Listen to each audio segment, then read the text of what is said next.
الشيطان الرجيم بسم الله الرحمن الرحيم ولله ما في السماوات وما في الأرض وكان الله بكل شيء محيطا۔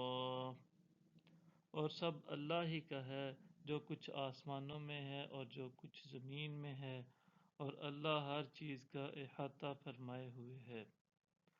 وَيَسْتَفْتُونَكَ فِي النِّسَاءِ قُلِ اللَّهُ يُفْتِيكُمْ فِيهِنَّ وَمَا يُتْلَى عَلَيْكُمْ فِي الْكِتَابِ فِي يَتَامَى النِّسَاءِ اللَّاتِي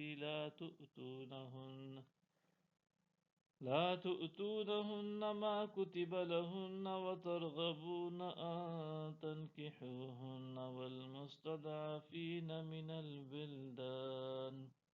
وأن تقوموا لليتامى بالقسط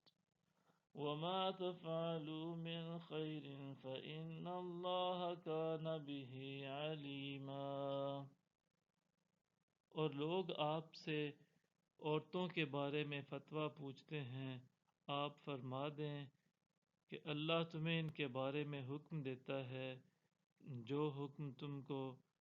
کتاب مجید میں سنایا جا رہا ہے، ان یتیم عورتوں ہی کے بارے میں ہے جنہیں تم وہ حقوق نہیں دیتے جو ان کے لیے مقرر کیے گئے ہیں، اور چاہتے ہو کہ ان کے ساتھ خود نکاح کر لو،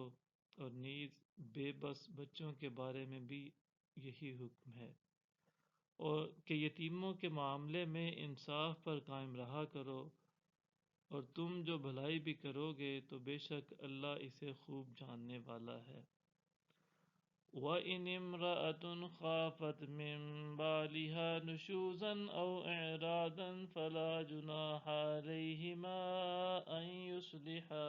بَيْنَهُمَا صُلْحًا وَالصُّلْحُ خَيْرٌ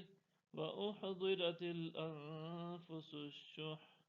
وَإِن تُحْسِنُوا وَتَتَّقُوا فَإِنَّ اللَّهَ كَانَ بِمَا تَعْمَلُونَ خَبِيرًا۔ اور اگر کوئی عورت اپنے شوہر کی جانب سے زیادتی یا بے رغبتی کا خوف رکھتی ہو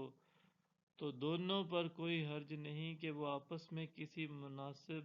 بات پر صلح کر لیں، اور صلح اچھی چیز ہے، اور طبیعتوں میں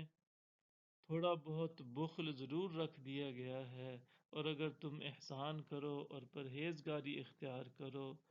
تو بے شک اللہ ان کاموں سے جو تم کر رہے ہو خبردار ہے۔ صدق اللہ العظیم۔